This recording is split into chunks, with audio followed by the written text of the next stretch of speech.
सीताराम, सभी को स्वागत है आपका चैनल ईसीजी लर्नोलॉजी के अंदर।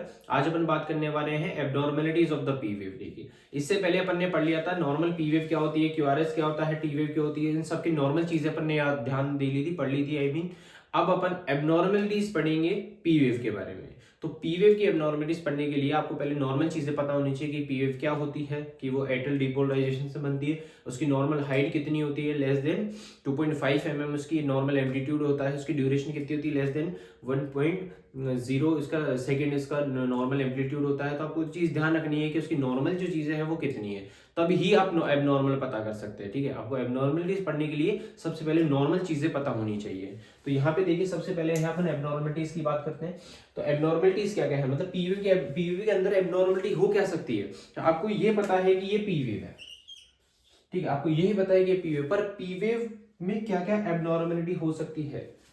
मतलब कि मान के चलो पीवेव टॉल हो जाती है, पीवेव स्मॉल हो जाती है, पीवेव इन्वर्टेड हो जाती है, तो वो सब क्या है, उसकी एबनॉर्मलिटीज है। ठीक है, अगर नॉर्मल जो है, आपको ये पता है अगर कोई पीवेव बनी है तो उसकी नॉर्मल डिस्टेंस कितनी, जो उसका एम्पलीट्यूड है वो कितना होना चाहिए, लेस देन 2.5 mm। ठीक है, और उसकी ड्यूरेशन कितनी होनी चाहिए, लेस देन 0.10 सेकेंड। ठीक है, ये आपको नॉर्मल चीज पता है। पर अगर इससे ज्यादा हो जाए या इससे ज्यादा हो जाए या इससे कम हो जाए तो उसको अपन क्या बोलेंगे, एबनॉर्मल। ठीक है, तो एबनॉर्मलिटीज अपन को पीवीएफ का पढ़नी है। तो एबनॉर्मलिटीज क्या होती है कि भाई जो नॉर्मल है उससे ज्यादा या उससे कम हो जाना, उसको अपन एबनॉर्मलिटीज कह रहे हैं यहाँ पे। तो पीवीएफ के अंदर क्या क्या एबनॉर्मलिटी हो सकती है वो अपन को कवर करना है। आज डिटेल में एक एक टॉपिक को मैं क्लियर करूंगा, तो आपको ध्यान से इस टॉपिक को समझना है। इंपॉर्टेंट पेपर के लिए ये बहुत ज्यादा इंपॉर्टेंट है, आपको ध्यान से देखना है। तो पहली एबनॉर्मलिटीज है टॉल पीवेव। क्या है, टॉल पीवेव, मतलब कि पीवेव जो है वो क्या हो सकती है, टॉल हो सकती है। कैसे हो सकती है टॉल, देखिए नॉर्मल आपको पता है कितनी होती है, लेस देन 2.5 mm, ये नॉर्मल डिस्टेंस है। नॉर्मल जो एम्पलीट्यूड, सॉरी नॉर्मल एम्पलीट्यूड है किसका, पीवेव का। ये पीवेव अपनी पीवेव का जो नॉर्मल है एम्पलीट्यूड वो कितना है, लेस देन 2.5 mm, मतलब 2.5 mm से कम होनी चाहिए पीवेव की हाइट या एम्पलीट्यूड। ठीक है, पर अगर इससे ज्यादा हो जाए तो उसको अपन क्या कंसिडर करेंगे, टॉल पीवेव। ये चीज आपको ध्यान रखनी है। सेकंड चीज है स्मॉल पीवेव। पीवेव कैसी हो सकती है, स्मॉल हो सकती है। ठीक है, अब इनको तो अपने को डिटेल में समझना ही है, तो मैं ये शॉर्ट में समझा देता हूं कि अगर पीवेव टॉल हो जाए तो टॉल पीवेव, अगर पीवेव स्मॉल हो जाए तो उसको क्या कहेंगे अपन, स्मॉल पीवेव। तो ये भी एक एब्नॉर्मलिटी। और पीवेव क्या हो सकती है, पीवेव वाइड हो सकती है, चौड़ी भी तो हो सकती है, तो इसको क्या बोलेंगे, वाइड पीवेव। ठीक है, अगली हो सकती है पीवेव क्या हो सकती है, इन्वर्टेड हो सकती है, नेगेटिव हो सकती है, तो उसको क्या बोलेंगे, इन्वर्टेड। मतलब अगर बेस लाइन से नीचे की तरफ है, आपको पता है पीवेव हमेशा पॉजिटिव होती है, पर अगर नेगेटिव हो गई तो उसको क्या कहेंगे, इन्वर्टेड पीवेव। तो इन्वर्टेड पीवेव हो सकती है। एब्सेंट पीवेव, की पीवेव बने ही ना, वो भी तो क्या है, एक एब्नॉर्मलिटी है, तो पीवेव एब्सेंट हो सकती है। अगली क्या है, पीवेव मल्टीपल। मल्टीपल का मतलब एक से ज्यादा पीवेव बन रही है, तो उसको क्या बोलेंगे, मल्टीपल पीवेव। ठीक है, अगर मान के चलो 2 पीवेव बन गई तो उसको क्या बोलेंगे, मल्टीपल पीवेव। ठीक है, और एक होती है अपनी वेरिएबल पीवेव। वेरिएबल पीवेव अलग अलग प्रकार की, मान के चलो एक पीवेव बनी ये और नेक्स्ट पीवेव बन गई अलग, तो पीवेव की शेप जो है, एक ईसीजी के अंदर, एक स्ट्रिप के अंदर अगर पीवेव की शेप चेंज हो रही है, उसको क्या बोलेंगे, वेरिएबल पीवेव। तो टोटल आपको 7 टाइप की, ठीक है, 7 टाइप की एब्नॉर्मलिटीज पढ़नी है पीवेव के बारे में। कौन कौन सी है, सबसे पहली है tall P wave, small P wave, wide P wave, inverted P wave, absent P wave, multiple P wave and variable P wave. आपको 7 एब्नॉर्मलिटीज पढ़नी है। ठीक है, ये 7 के अलावा और कोई एब्नॉर्मलिटी नहीं होती। इन 7 एब्नॉर्मलिटीज की जो है ये अपन को अलग अलग डिजीज को इंडिकेट करती है, वो अपन आगे देखेंगे। ठीक है, तो पहले अपन स्टार्ट करते हैं टॉल पीवेव से। तो टॉल पीवेव देखिए, टॉल पीवेव का मतलब है कि नॉर्मल जो हाई एम्पलीट्यूड है या हाइट है पीवेव की, अगर उससे ज्यादा की हाइट या एम्पलीट्यूड अगर पीवेव का हो रहा है तो उसको अपन क्या कहेंगे, टॉल पीवेव। देखिए कैसे, आपको पता है कि नॉर्मल जो एम्पलीट्यूड है या हाइट अपन बोल सकते हैं वो कितनी है, लेस देन 2.5 mm। ठीक है, ये लेस देन, अगर इससे ज्यादा हो जाए तो अपन उस पीवेव को क्या कंसिडर करेंगे, टॉल पीवेव। और टॉल पीवेव को एक अलग नाम से जाना जाता है जिसको कहते हैं पी परमोनेल। पेपर के अंदर आपसे, एग्जाम के अंदर आपसे पी परमोनेल पूछा जाता है। ठीक है, आपको टॉल पीवेव के बजाय क्या नाम देगा, वो पी परमोनेल। तो आपको पी परमोनेल समझाना है। पी परमोनेल मतलब if the amplitude of the P wave is more than 2.5 mm then it is known as P pulmonale। अगर आपका जो एम्पलीट्यूड है पी वेव का वो कितना होना चाहिए, अगर मोर देन 2.5 mm से ज्यादा हो जाए, नॉर्मल कितना होना चाहिए 2.5 mm तक का, पर अगर उससे ज्यादा हो जाता है तो उसको अपन क्या कंसिडर करते हैं, पी पल्मोनियल या फिर टॉल पी वेव अपन उसको बोलते हैं। और टॉल पी वेव, अब देखिए एब्नॉर्मलिटीज पढ़ने का कारण देखिए यहाँ पे आपको समझ में आएगा कि अगर टॉल पी वेव आपकी बन रही है, आपको पता है, आपने ईसीजी देखी किसी पेशेंट की, ईसीजी में आपको ये टॉल पी वेव दिख गई, तो ये टॉल अगर पी वेव दिख गई, ठीक है, कितनी दिख गई, मोर देन 2.5 mm, तो आपको पता लग जाएगा पी वेव क्या है, टॉल है। अब अगर आपको टॉल पी वेव ईसीजी में दिख रही है तो आप उसको क्या बताएंगे कि बस क्या बीमारी है, ठीक है, तो वो क्या बीमारी होगी, right atrial enlargement. Right atrium जो है हार्ट के अंदर जो 4 चेंबर होते हैं, तो जो राइट वाला जो है, ठीक, इसको क्या कहते हैं अपन, राइट एट्रियम या राइट एट्रियम। तो राइट एट्रियम के अंदर क्या हो गया है, इनलार्ज हो गया, कहते हैं मतलब राइट एट्रियम क्या हो गया है, बड़ा हो गया है, इनलार्ज हो गया है। तो उसकी वजह से क्या होता है, अपना राइट एट्रियम इनलार्ज होने की वजह से पीवेव क्या दिखती है अपन को, टॉल देखने को मिलती है ईसीजी के अंदर। अभी क्यों देखने को मिलती है, तो जब अपन राइट एट्रियम इनलार्जमेंट पढ़ेंगे डिटेल में तब आपको ये समझ में आएगा कि क्यों दिखती है पीवेव इसके अंदर टॉल। और भी क्राइटेरिया रहते हैं इसके, एक क्राइटेरिया नहीं रहता, 3 से 4 क्राइटेरिया रहते हैं, अलग अलग टाइप की पीवेव आपको इसमें देखने को मिलेगी, ठीक। तो उसके बारे में जब ये टॉपिक अपन पढ़ेंगे तब आपको समझाया जाएगा। अभी आपको सिर्फ इतना ध्यान रखना है कि पी पल्मोनियल जो है, पी टॉल पीवेव जो है, उसका बनने का कारण क्या है, उसका कॉज क्या है, राइट एट्रियल इनलार्जमेंट। मतलब अगर आपको ईसीजी में टॉल पीवेव दिखती है तो उसका कारण क्या है, राइट एट्रियल एनलार्जमेंट। तो आप जब भी अगर आप ईसीजी देखें और उसमें अगर आपको टॉल पीवेव दिखती है, पीवेव अगर बड़ी दिख रही है, तो आपको ध्यान रखना है किस बीमारी की वजह से है, राइट एट्रियल एनलार्जमेंट की वजह से दिखती है, ठीक है। तो ये आपको टॉल पीवेव देखने को मिलेगी कितनी, मोर देन 2.5 mm की, ठीक है। पहला क्राइटेरिया आपका कंप्लीट हो चुका है। सेकंड चीज देखिए, सेकंड है स्मॉल पीवेव। मतलब कि पीवेव अगर आपकी स्मॉल दिखे, टॉल तो चलो देखिए, स्मॉल पीवेव कब दिखती है, स्मॉल पीवेव कब दिखती है, उसके कारण है, सबसे पहला है एट्रियल टेकीकार्डिया। देखो नाम से ही आपको समझ में आ रहा होगा, एट्रियल, एट्रियल मतलब एट्रिया के अंदर, टेकीकार्डिया मतलब हार्ट रेट का मोर देन 100 से ज्यादा हो जाना। तो एट्रिया के अंदर क्या होता है, देखिए एग्जांपल लीजिए अपना हार्ट, तो एट्रिया के अंदर क्या होता है, कुछ सेल्स इलेक्ट्रिकल इंपल्स जनरेट करने लग जाती है। जैसे कि ये वाली सेल है, इसने इलेक्ट्रिकल इंपल्स जनरेट करी, कितनी जनरेट करी, मोर देन 100, ठीक है। तो एट्रिया कितनी बार बीट कर रहा है, मोर देन 100 टाइम्स, ठीक है। और वो इलेक्ट्रिकल इंपल्स कहाँ जाएगी, अपने वेंट्रिकल के पास, वेंट्रिकल भी कितनी बार बीट करेगा, मोर देन 100। तो उस बीमारी को अपन क्या कहेंगे, एट्रियल टेकीकार्डिया, ठीक है। क्या क्या कहेंगे उसको, एट्रियल टेकीकार्डिया। क्यों कहेंगे, क्योंकि यहाँ पे क्या हो रहा है, कोई भी एक सेल है, देखो अगर जो ऐसे नोड है, ठीक है, जो अपना कंडक्शन पाथवे है, उसके अलावा अगर कोई भी सेल इलेक्ट्रिकल इंपल्स जनरेट करती है तो उसको अपन क्या कहते हैं, एक्टोपिक कहते हैं, ठीक है। तो यहाँ पे क्या हो रहा है कि ऐसे नोड के बजाय कोई सेल, अब सेल क्यों इलेक्ट्रिकल इंपल्स जनरेट करेगी, ये भी सही बात है। देखिए क्यों करती है, हार्ट नॉर्मल लेयर है हार्ट की, मायोकार्डियम के पास ये कैपेसिटी है कि वो खुद भी इलेक्ट्रिकल इंपल्सेस बना सकती है, आपको ध्यान रखना, ठीक है। जो अपनी मायोकार्डियम है पूरे हार्ट की, उसके पास ये कैपेसिटी है कि वो इलेक्ट्रिकल इंपल्स बना सकती है, ठीक। तो बना सकती है तो क्या होगा, अगर कोई एबनॉर्मेलिटी हो जाए, कोई खराबी हो जाए, खराबी क्या हो सकती है, जैसे अटैक आया, एमआई हो, मायोकार्डियल इन्फेक्शन हो पेशेंट के, ठीक है, तो लेयर डैमेज हुई है, सेल्स डैमेज हुई है, तो सेल्स क्या करती है, खुद इलेक्ट्रिकल इंपल्सेस जनरेट करने लग जाती है।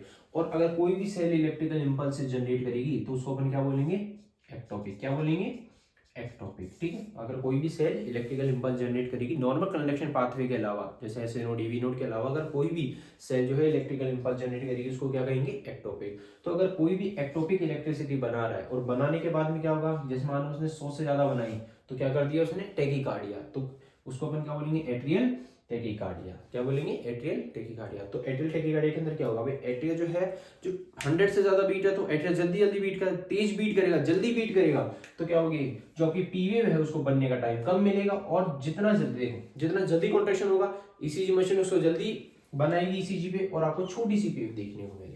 मतलब प्रॉपर जो है कॉन्ट्रैक्शन, जो फास्ट होगा कॉन्ट्रैक्शन, फास्ट कॉन्ट्रैक्शन की वजह से क्या होगा कि मशीन जो है प्रॉपर रीडिंग नहीं ले पाएगी, और जिस वजह से आपको छोटी पीवेव देखने को मिलेगी, ठीक है। तो यहाँ पे आपको समझना है, एट्रियल टेकीकार्डिया के अंदर आपको क्या देखने को मिलती है, स्मॉल पीवेव, बहुत छोटी पीवेव आपको देखने को मिलती है, due to increase in heart rate, heart rate के बढ़ने के कारण आपको छोटी पीवेव देखने को मिलती है। सेकंड है एट्रियल एक्टोपिक, सेम चीज है, जैसे एट्रियल एक्टोपिक हुआ था, एट्रियल एक्टोपिक की वजह से आपको जो है पीवेव बहुत छोटी देखने को मिलती है। नोडलिज्म, नोडलिज्म मतलब अगर अपना एवी नोड जो है वो इलेक्ट्रिकल इंपल्स जनरेट करेगा, मान लो किसी का ऐसे नोड खराब हो जाए और AV node electrical impulse generate करेगा, तो एवी नोड के इलेक्ट्रिकल इंपल्स जनरेट करने की वजह से क्या होगा, देखिए समझिए, आपको पता है ऐसे नोड इलेक्ट्रिकल इंपल्स जनरेट करता है, जनरेट करने के बाद में किसको देता है अपने एट्रिया को। ऐसे नोड ने इलेक्ट्रिकल इंपल्स जनरेट करी, ठीक है, जनरेट करने के बाद किसको देगा वो एट्रिया को। एट्रिया के पास इलेक्ट्रिकल इंपल्स जाएगी, एट्रिया क्या करेगा कॉन्ट्रैक्शन करेगा और एट्रिया की कॉन्ट्रैक्शन से बनती है अपनी पी वेव, ये आपको पता है।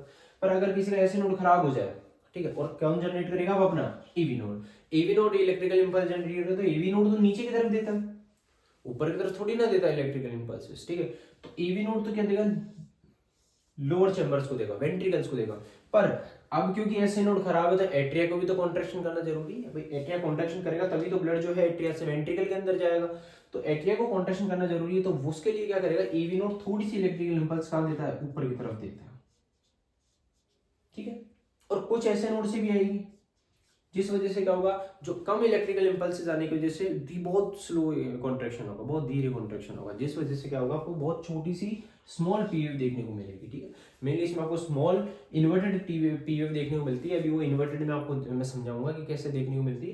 बाकी आपको नोडल रिदम के अंदर भी आपको छोटी सी पीवेव देखने को मिलती है। नेक्स्ट आप देखिए वाइड पीवेव। वाइड पीवेव मतलब कि अगर आपको पीवेव बहुत चौड़ी दिख रही है, वाइड दिख रही है, तो उसका रीजन क्या है।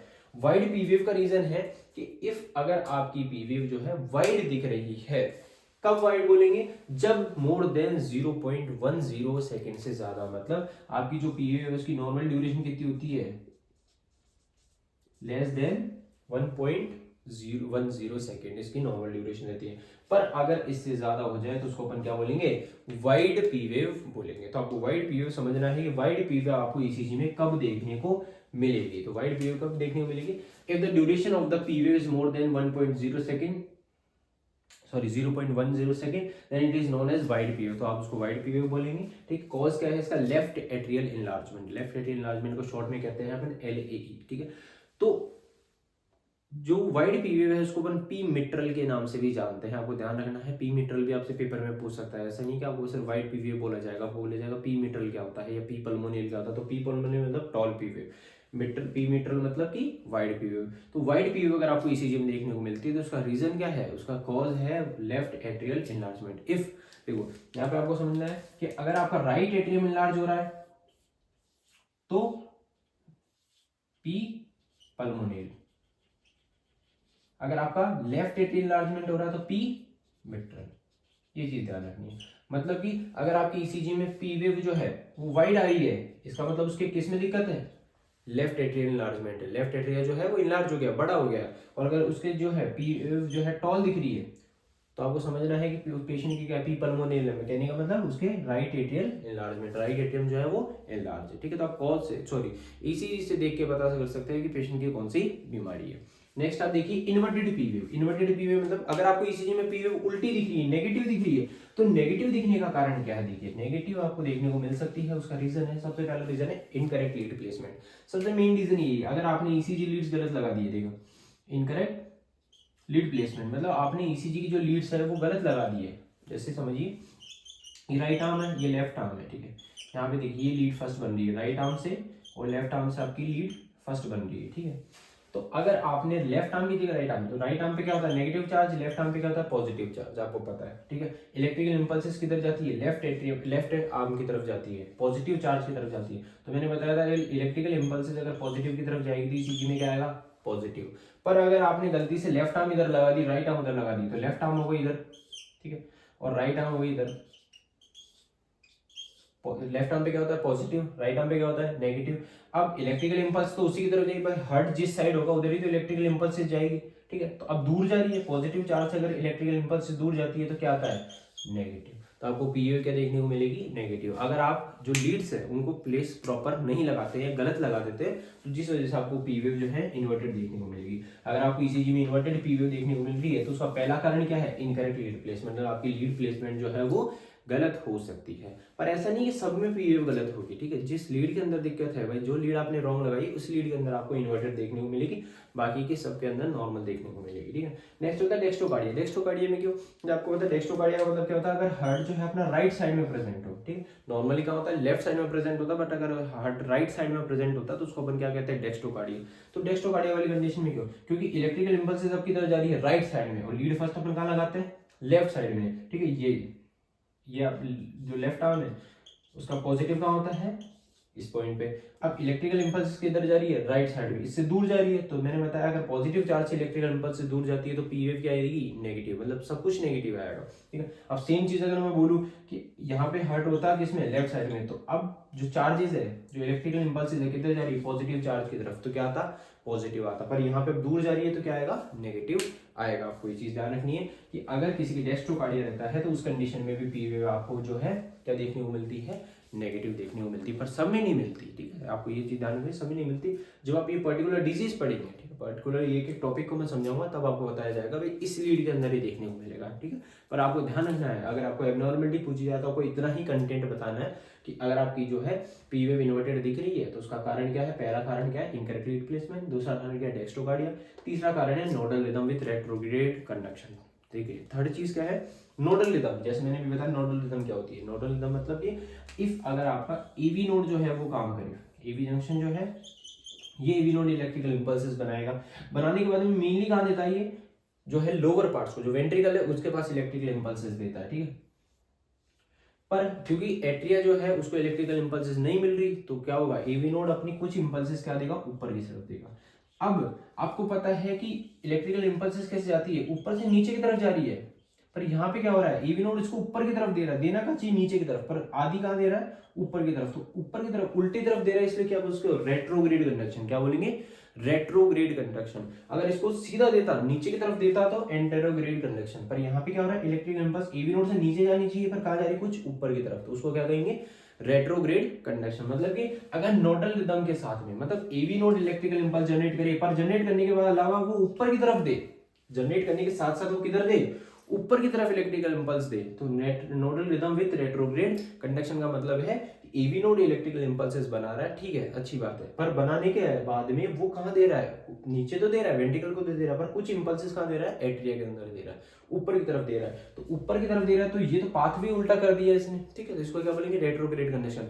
अब क्योंकि अब यहाँ पे आपको समझने की बात है, देखो ऊपर की तरफ देगा, ठीक है, यहाँ पे आपने लेफ्ट लेग का पॉजिटिव लगा रखा है, ठीक, तो इंपल्सिस जो है उल्टी डायरेक्शन में जा रही है, जाने किस तरफ चाहिए थी, नीचे की तरफ, पर जा कहां रही है, ऊपर की तरफ, दूर, रेट्रोग्रेड कनेक्शन हो रहा है, जिस वजह से क्या होगा, आपको पी वेव जो है वो क्या देखने को मिलेगी, नेगेटिव देखने को मिलेगी। आई बात समझ में भाई। आपको पता है एट्रियल कॉन्ट्रैक्शन कैसे होता है, ऊपर से नीचे की तरफ आ रही है, वेक्टर कैसे बनता है, जब मैंने वेक्टर सिस्टम पढ़ाया था आपको ये चीज समझ में तभी आएगी जब आप पहले के जो लेक्चर्स थे जिसमें मैंने वेक्टर के बारे में बताया, इंटरप्रिटेशन के बारे में बताया, तो वो अगर आपको क्लियर है तो ये चीज आपको इजी होगी समझने के लिए। तो अगर फिर भी इनमें डाउट आ रहा है आपको तो आप वो टॉपिक एक बार कवर कर लीजिए, अगर वो आपको समझ में आ जाता है तो इनमें आपको दिक्कत नहीं आएगी, ठीक है। तो क्या होगा, आपको पता है ऐसे नोड से इलेक्ट्रिकल इंपल्स नीचे की तरफ जाती है, वेक्टर बनता है, वेक्टर किधर बनता है, लोअर साइड में, लेफ्ट साइड में, ठीक है। पर यहाँ पे क्या हो रहा है, अब क्योंकि इलेक्ट्रिकल इंपल्स नीचे से ऊपर की तरफ आ रही है, वेक्टर कौन सा बन रहा है, अपर साइड में बन रहा है, ठीक है, पॉजिटिव से दूर जा रहा है, दूर जाने की वजह से पी वेव क्या आएगी। आपको ये चीज पता है कि अगर पॉजिटिव चार्ज से इलेक्ट्रिकल इंपल्स दूर जाती है तो नेगेटिव आता है, उसके पास आती है तो पॉजिटिव आता है, ये चीज पता है। तो आपको किसमें इन्वर्टेड पी वेव कब देखने को मिल सकती है, nodal rhythm with retrograde conduction के अंदर आपको जो है पी वेव नेगेटिव देखने को मिल सकती है। नेक्स्ट आपका एब्सेंट पी वेव, मतलब पी वेव आपको एब्सेंट कब देखने को मिल सकती है, पी वेव दिखे ही ना, ऐसा भी तो हो सकता है। तो पहला अपन ने पढ़ा toll P wave, small P wave, wide P wave, inverted P wave, चार एब्नॉर्मलिटीज। तो अगली है एब्सेंट पी वेव, मतलब पी वेव आपको देखने को ही ना मिले, तो वो कौन सी कंडीशन है। सबसे पहली कंडीशन है एट्रियल फ्लटर, दूसरी atrial fibrillation and atrial Flutter. देखिए एट्रियल फिब्रिलेशन का मतलब क्या है कि अगर आपके देखो इस कंडीशन में क्या होता है, एट्रिया के अंदर जो है बहुत सारे एक्टोपिक जनरेट हो जाते हैं, एक सेल, दो सेल, तीन सेल, मल्टीपल सेल्स जो है इलेक्ट्रिसिटी बनाती है। मान लो एक सेल बना रही है, दूसरी सेल बना रही है, तीसरी सेल बना रही है, चौथी सेल बना रही है, तो ये क्या करती है, इलेक्ट्रिसिटी बनाती है, इलेक्ट्रिकल इंपल्सेस बनाती है। जैसे मान लीजिए इसने 50 बनाई, इसने 100 बनाई, इसने 100 बनाई, इसने 100 बनाई, तो कितनी हो गई, 350 हो गई, ठीक। तो अब 350 मतलब एट्रिया कितनी बार बीट कर रहा है, एट्रिया बीट कर रहा है मोर देन 350। तो आप इमेजिन करिए एट्रिया 350 बार से ज्यादा बार बीट करेगा तो उसको बीट थोड़ी ना बोलेंगे, उसको क्या बोलेंगे, वो प्रॉपर सिर्फ फिब्रिलेट करेगा, वाइब्रेट करेगा। तो वाइब्रेट करेगा तो आपको पी वेव नहीं दिखेगी, आपको क्या दिखेगा, वाइब्रेशन से दिखेंगे ऐसे। उस वाइब्रेशन को अपन फिब्रिलेटरी वेव कहते हैं। क्या कहते हैं, फिब्रिलेटरी वेव, फिब्रिलेटरी वेव, ना कि उसको पी वेव। पी वेव उसको नहीं कहते, उसको क्या कहते हैं, फिब्रिलेटरी वेव। तो आपको पी वेव नहीं दिखती, क्यों नहीं दिखती, क्योंकि एट्रिया प्रॉपर कॉन्ट्रैक्शन नहीं कर पाता। भाई आप समझिए पी वेव का बनने का कारण है एट्रिया के कॉन्ट्रैक्शन करना, ठीक है। अब क्योंकि रेट बढ़ने के कारण एक बार बीट किया, दो बार बीट किया, ठीक है, तो इस वजह से क्या बनेगी, पी वेव बनेगी। पर अब क्योंकि एट्रिया जो है सिर्फ वाइब्रेट कर रहा है, मतलब इन द सेंस फिब्रिलेट कर रहा है, तो उस कंडीशन में क्या होगा कि आपकी पी वेव बनने का टाइम ही नहीं मिलेगा। नहीं बनेगा तो क्या होगा, एक वाइब्रेशन से आपको देखने को मिलेगी, तो इसको अपन पी वेव नहीं मानते, इसको क्या कहेंगे अपन, एट्रियल फिब्रिलेशन, ठीक है। एट्रियल फिब्रिलेशन वाली कंडीशन में आपको पी वेव क्या देखने को मिलेगी, एब्सेंट देखने को मिलेगी। आपको चीज ध्यान रखनी है कि एट्रियल फिब्रिलेशन के अंदर पी वेव क्या होती है, एब्सेंट होती है। नेक्स्ट होता है एट्रियल फिल्टर। तो जब आप एट्रियल फिल्टर देखेंगे, एट्रियल फिल्टर के अंदर भी क्या होता है, जो एट्रिया की रेट है वो बहुत ज्यादा होती जाती है। इसके अंदर क्या होता है कि एक सर्कुलेटरी लूप बन जाता है। देखिए कैसे, एक ऐसा सर्कुलेटरी लूप बनने के कारण क्या होता है, एट्रिया के इंपल्सेस बार बार होने की वजह से, लूप के अंदर घूमने की वजह से रेट जो है मोर देन 250 हार्ट रेट हो जाती है। तो 250 रेट होने की वजह से क्या होगा, एट्रिया जो है प्रॉपर कॉन्ट्रैक्शन नहीं कर पाता, तो आपको पी वेव की जगह ऐसे 100 टूथ पैटर्न देखने को मिलेगा। क्या देखने को मिलेगा, 100 टूथ पैटर्न, मतलब 100 यानी होता आरी होती है ना, आरी देखिए आपने, आरी के दांत के जैसे अपीयरेंस आपको देखने को मिलेगी, उसकी जैसे शेप, ठीक है। तो ऐसे पैटर्न आपको देखने को मिलेगा, इसको कहते हैं फ्लटर वेव। क्या कहते हैं इसको, फ्लटर वेव। तो आपको ईसीजी में क्या देखने को मिलेंगे, फ्लटर वेव देखने को मिलेगी, पी वेव देखने को नहीं मिलेगी। तो मुझे एब्सेंट पी वेव किस किस कंडीशन में होती है, किस किस कारण की वजह से होती है। पहला कारण है एट्रियल फिब्रिलेशन, दूसरा कारण है एट्रियल फ्लटर, और तीसरा कारण वेंट्रिकुलर टेकीकार्डिया। वेंट्रिकुलर टेकीकार्डिया का रीजन क्या देखिए, वेंट्रिकुलर टेकीकार्डिया और वेंट्रिकुलर फिब्रिलेशन का कारण है। वेंट्रिकुलर टेकीकार्डिया का कारण देखिए, ये वेंट्रिकल है, ये सॉरी अपना हार्ट है। अगर वेंट्रिकल की सेल कोई इलेक्ट्रिकल इंपल्सेस बनाए, और कितनी बनाए, मोर देन 100, नाम से आपको समझना देखो, वेंट्रिकुलर मतलब वेंट्रिकल, और टेकीकार्डिया मतलब हार्ट रेट का 100 से ज्यादा हो जाना। तो वेंट्रिकल के अंदर रेट क्या हो रही है, 100 से ज्यादा हो रही है। तो 100 से ज्यादा क्या होगी, जब वेंट्रिकल की कोई सेल है वो क्या कर रही है कि इंपल्सेस जनरेट करके वेंट्रिकल को दे रही है। मान के चलो ये सेल है, इसने इलेक्ट्रिकल इंपल्सेस बनाई और किसको दी, वेंट्रिकल को। वेंट्रिकल ने कितनी बार बीट किया, मोर देन 100 टाइम्स बीट किया। तो अब एक्टोपिक कहाँ है, इसको क्या बोलेंगे अपन, एक्टोपिक। कौन सा एक्टोपिक, वेंट्रिकुलर एक्टोपिक। यहाँ पे एट्रिया में जो बनने वाला तो उसको कहेंगे एट्रियल एक्टोपिक, वेंट्रिकल में जो बनेगा वेंट्रिकुलर एक्टोपिक। तो वेंट्रिकल की कोई सेल इलेक्ट्रिकल इंपल्सेस बना रही है, किसको दे रही है, वेंट्रिकल को दे रही है। बीट कौन कर रहा है, वेंट्रिकल कर रहा है, ठीक। तो बीट वेंट्रिकल कर रहा है तो क्यूआरएस बनना चाहिए, एट्रिया थोड़ी ना बीट कर रहा है इस जगह, तो पी वेव क्या रहेगी इसमें, एब्सेंट। क्या रहेगी, एब्सेंट। और क्योंकि वेंट्रिकल इतना तेज बीट करेगा कि एट्रिया अगर थोड़ा बहुत भी बीट करता है तो उसके अंदर वो पी वेव मर्ज हो जाएगी, अपन को देखने को नहीं मिलेगी ईसीजी के अंदर, ठीक है। रेट ज्यादा होने के कारण आपको पी वेव जो है मर्ज हो जाती है क्यूआरएस के अंदर, ईसीजी में देखने को नहीं मिलती। और क्योंकि वेंट्रिकल के अंदर ही एक्टोपिक है, वेंट्रिकल की रेट बढ़ी, जिस कारण से वेंट्रिकल के रेट बढ़ने के कारण आपको पी वेव देखने को नहीं मिलती, क्यूआरएस देखने को मिलता है। इसलिए वेंट्रिकुलर टेकीकार्डिया के अंदर भी क्या आता है, पी वेव एब्सेंट होती है। सेम चीज वेंट्रिकुलर फिब्रिलेशन, वेंट्रिकुलर फिब्रिलेशन में सेम कंडीशन होती है। अगर वेंट्रिकल है, वेंट्रिकल के अंदर क्या होता है, बहुत सारे एक्टोपिक जनरेट हो जाते हैं। वो क्या करते हैं, वेंट्रिकल के रेट को बहुत ज्यादा कर देते हैं, मोर देन 300, ठीक है। अपन मेजर भी नहीं कर सकते, इतनी तेज वेंट्रिकल की रेट हो जाती है। तो जब वेंट्रिकल इतनी तेज बीट करेगा तो एट्रिया का बीट तो दिखेगा नहीं। समझिए ये छोटा सा एट्रिया, इतना बड़ा वेंट्रिकल, वेंट्रिकल इतना तेज बीट कर रहा है जिस वजह से एट्रिया का जो कॉन्ट्रैक्शन है वो पता ही नहीं लग पा रहा, ठीक है। जो पी वेव है वो ईसीजी में मेजर ही नहीं होगा, रिकॉर्ड ही नहीं हो पा रही, तो क्या होगा, आपको सिर्फ क्यूआरएस देखने को मिलेंगे, ना कि उसमें कोई पी वेव। तो वेंट्रिकुलर फिब्रिलेशन के अंदर आपकी पी वेव जो क्या रहती है, एब्सेंट रहती है। इसमें आपका क्यूआरएस भी एब्सेंट रहता है और इसमें आपकी टी वेव भी एब्सेंट रहती है, सब एब्सेंट रहता है वेंट्रिकुलर फिब्रिलेशन के अंदर। उसका रीजन क्या है, मतलब उसको आइडेंटिफाई नहीं कर सकते। उसका रीजन क्या है, क्योंकि वेंट्रिकुलर फिब्रिलेशन में क्या होता है, वेंट्रिकल की रेट मोर देन 300 हो जाती है, जिस वजह से अपन ईसीजी है जो है उसको रिकॉर्ड नहीं कर पाती। नेक्स्ट आपका एसी ब्लॉक। एसी ब्लॉक समझिए, अगर आपका ऐसे नोड जो है वो ब्लॉक हो जाए, ये ऐसे नोड है ये ब्लॉक हो जाए, ठीक, तो क्या होगा, ऐसे नोड इलेक्ट्रिकल इंपल्स जनरेट करता है तो एट्रिया को देता है, एट्रिया बीट करता है तो पी वेव बनती है। अब ऐसे नोड ही ब्लॉक है तो एट्रिया के पास इंपल्स ही नहीं जाएगी, एट्रिया के पास इंपल्स नहीं जाएगी तो पी वेव भी देखने को नहीं मिलेगी।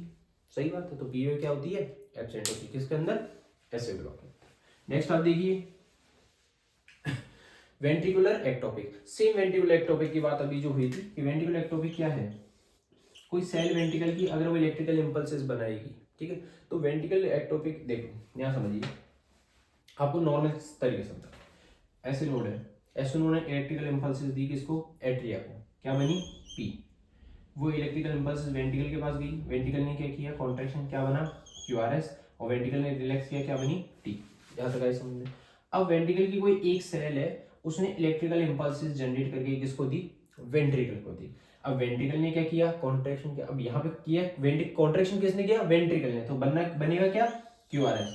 इसमें आपको कहीं पी वेव दिखी, नहीं दिखी, इसी को अपन क्या बोलेंगे, वेंट्रिकुलर एक्टोपिक। मतलब वेंट्रिकल की कोई सेल इलेक्ट्रिकल इंपल्सेस जनरेट करेगी तो उसको अपन क्या कहेंगे, वेंट्रिकुलर एक्टोपिक बोलेंगे। ठीक है, तो वेंट्रिकुलर एक्टोपिक के अंदर आपको पी वेव देखने को नहीं मिलती, ये चीज ध्यान रखनी है आपको। नेक्स्ट है सुप्रावेंट्रिकुलर टेकिकार्डिया, सुप्रावेंट्रिकुलर रिदम। ठीक है, आपको इसको सुप्रावेंट्रिकुलर टेकिकार्डिया कर देना है, ये थोड़ा गलत हो गया। सुप्रावेंट्रिकुलर टेकिकार्डिया,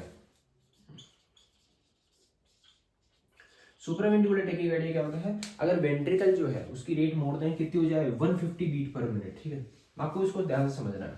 सुप्रा का मतलब था ऊपर, वेंट्रिकुलर टेकिकार्डिया, यहाँ पे आपको ventricular tachycardia, super ventricular tachycardia, supraventricular tachycardia में थोड़ा सा फर्क है। वो क्या फर्क है देखिए, मैंने वेंट्रिकुलर टेकिकार्डिया में क्या बताया, वेंट्रिकल की रेट कितनी हो जाती है, मोर देन 100, ये बात ठीक है। ठीक है, सुप्रावेंट्रिकुलर टेकिकार्डिया में कितनी होती है, मोर देन 100। ठीक है, 150 ज्यादा से ज्यादा हो जाती है इसमें, पर दोनों में ओरिजिन का फर्क है। किस चीज का, इलेक्ट्रिकल इंपल्सेस का। भाई आपको पता है वेंट्रिकुलर टेकिकार्डिया में इलेक्ट्रिसिटी कहां से होती है, वेंट्रिकल के एक्टोपिक से, पर सुप्रावेंट्रिकुलर टेकिकार्डिया में, सुप्रा का मतलब ऊपर, वेंट्रिकुलर मतलब वेंट्रिकल से ऊपर क्या होता है, एट्रिया। तो मतलब कि एवी नोड से ऊपर जो भी, या वेंट्रिकल से ऊपर जो कहीं से भी इलेक्ट्रिकल इंपल्स जनरेट होगी, अगर वेंट्रिकल की रेट को बढ़ा देगी तो उसको क्या बोलेंगे अपन, सुप्रावेंट्रिकुलर टेकिकार्डिया। अब देखो, अगर एट्रिया से, ऐसे नोड से या फिर एवी नोड से इलेक्ट्रिकल इंपल्सेस जनरेट होके किसकी रेट बढ़ा दे, वेंट्रिकल की रेट बढ़ा दे, उसको अपन क्या बोलेंगे, सुप्रावेंट्रिकुलर टेकिकार्डिया।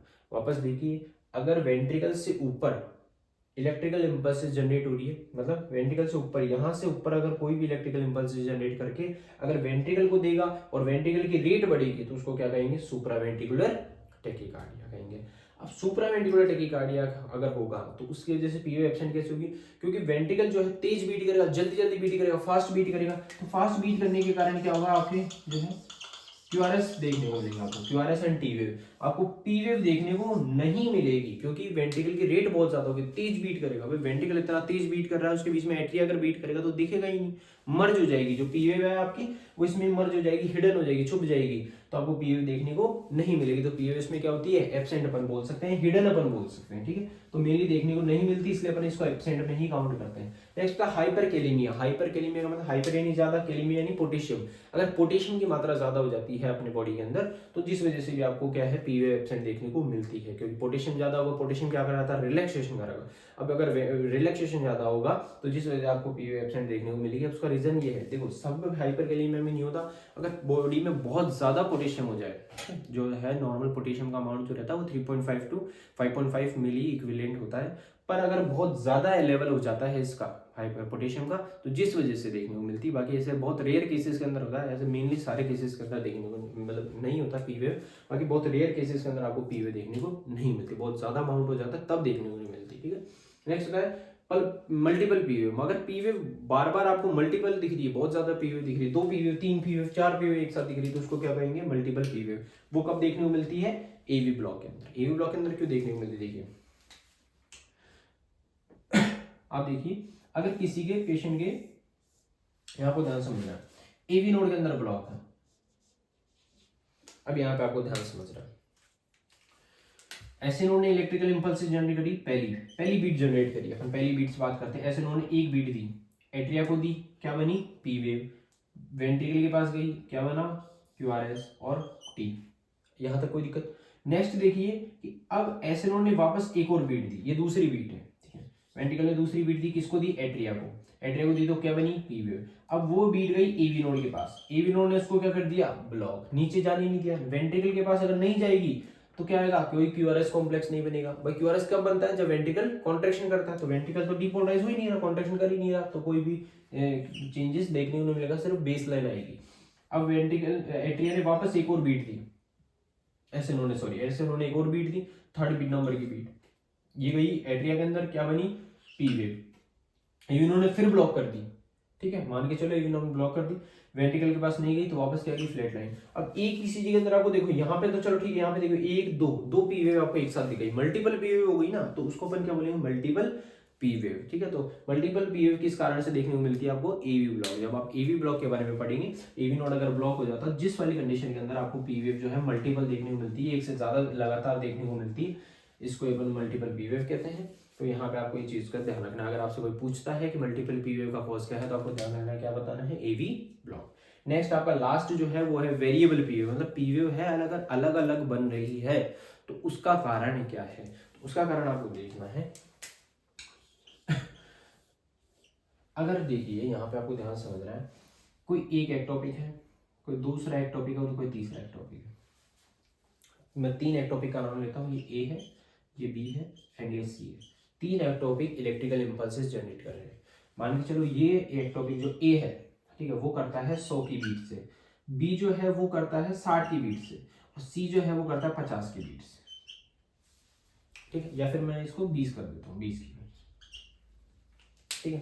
तीनों अपना काम अलग अलग कर रहे हैं, ठीक है, तीनों एक साथ नहीं कर रहे हैं। मतलब एक बार मान लो ये यहाँ से इलेक्ट्रिकल इंपल्स जनरेट, एग्जांपल लीजिए, यहाँ से ध्यान समझना भाई, ये अपना एवी नोड है। सबसे पहले ए वाले ने, उसने इलेक्ट्रिकल इंपल्स जनरेट करके किसको दी, एवी नोड को।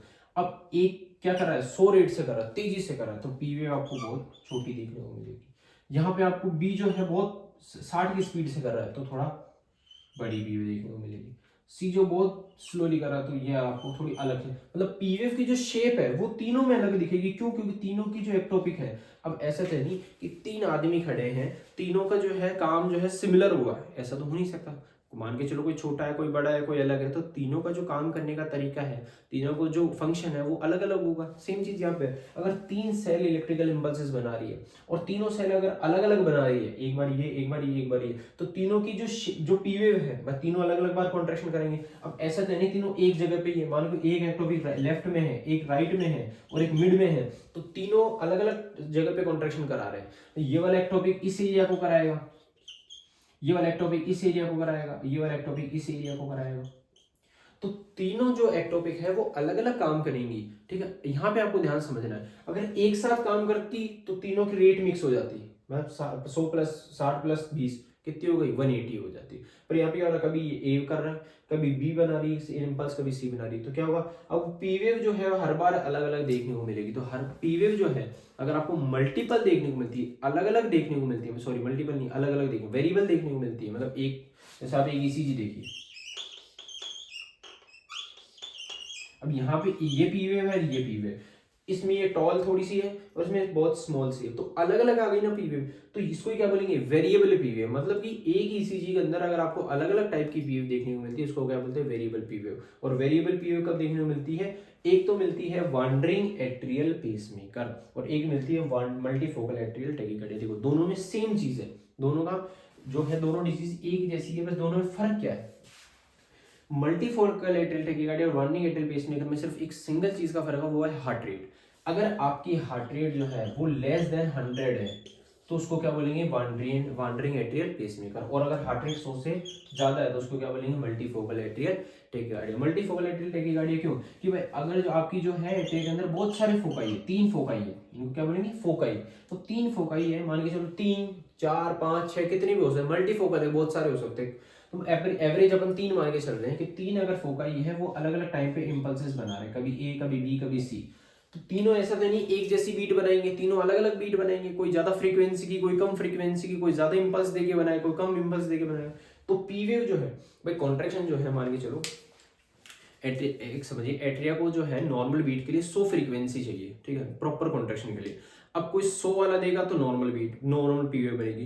कोई 60 वाला देगा, 60 फ्रीक्वेंसी के साथ दे रहा है, तो थोड़ी स्लो पी, छोटी सी अलग पीवे देखने को मिलेगी। कोई 20 वाला देगा, थोड़ी अलग पीवे देखने को मिलेगी। तो पीवे की शेप जो है चेंज हो रही है, डिपेंड करे किस पे, इन एक्टोपिक पे। तो अगर बहुत सारे एक्टोपिक, अब यहाँ पे आपको समझना, अगर बहुत सारे एक्टोपिक या मल्टीपल एक्टोपिक अगर एट्रिया को जो है बीट देते हैं, ठीक है, एट्रिया को कॉन्ट्रैक्शन कराते हैं, जिस वजह से पीवेव की जो शेप है वो वेरिएबल बनती है, अलग अलग बनती है एक ईसीजी के अंदर, उसको हम बोलते हैं वेरिएबल पीवेव। तो वेरिएबल पीवेव के अंदर 2 डिजीज होती है, उनका 2 कारण है वेरिएबल पीवेव बनने के, wandering atrial pacemaker and multifocal atrial tachycardia. अगर वो बीट बन रही है, ठीक है, अच्छी बात है, वेरिएबल बन रही है, पर अगर रेट 100 से ज्यादा है तो उसको बोलेंगे मल्टीफोकल एट्रियल टैकीकार्डिया, और अगर 100 से कम है तो उसको बोलेंगे वांडरिंग एट्रियल पेस मेकर आपको यहाँ पे ध्यान रखना है, रेट 100 से ज्यादा है तो मल्टीफोकल एट्रियल टेकिकार्डी और 60 से कम है तो वॉन्डरिंग एट्रियल पेस मेकर, ठीक है। ये आपके जो है नॉर्मल एबनॉर्मलिटीज है, मतलब जो भी एबनॉर्मलिटीज है आपको ध्यान रखनी है। 7 एबनॉर्मलिटी है, 7 एबनॉर्मलिटी के बारे में मैंने आपको नॉर्मली बता दिया है। अब ये जो डिजीज है इनको ही अपन ईसीजी में आगे देखेंगे, एक एक डिजीज को अपन डिटेल में एनालाइज करेंगे, पता करेंगे क्या होती है, कैसे उसमें क्राइटेरिया होते हैं, सारी चीज़ें मैं आपको बताऊंगा। अभी आपको सिर्फ इतना ही ध्यान रखना है, एबनॉर्मलिटीज अगर क्वेश्चन आ जाता है तो आप इतना कंटेंट लिख सकते हैं, आपके जो है अच्छे नंबर आ जाएंगे, ठीक है। बाकी अगर आपको इस टॉपिक से रिलेटेड या कोई भी टॉपिक से रिलेटेड कोई भी दिक्कत आती है तो आप जो है कमेंट सेक्शन में पूछ सकते हैं। और एक चीज़ और, अगर आपको आगे के जो लेक्चर्स आपको देखने हैं, ठीक है, उनको आपको समझना है क्योंकि वो थोड़े से अब हार्ड होते जाएंगे, आपको जो सिलेबस है थोड़ा सा और डिटेल में जाता जाएगा, तो आपको पहले के जो लेक्चर है वो कवर करने हैं, ठीक है। अगर पहले के लेक्चर्स आपको समझ में नहीं आए हैं तो उनको एक बार आप देखिए, अगर आपको उनमें दिक्कत आ रही है तो आप कमेंट सेक्शन में पूछ सकते हैं। बाकी उनको अगर आप कवर करके रखोगे तो आपके आगे का जो सिलेबस है वो आपको ईजी लगेगा, ठीक है। यहाँ पे आपको ध्यान रखना है। बाकी thank you for watching, follow for more content.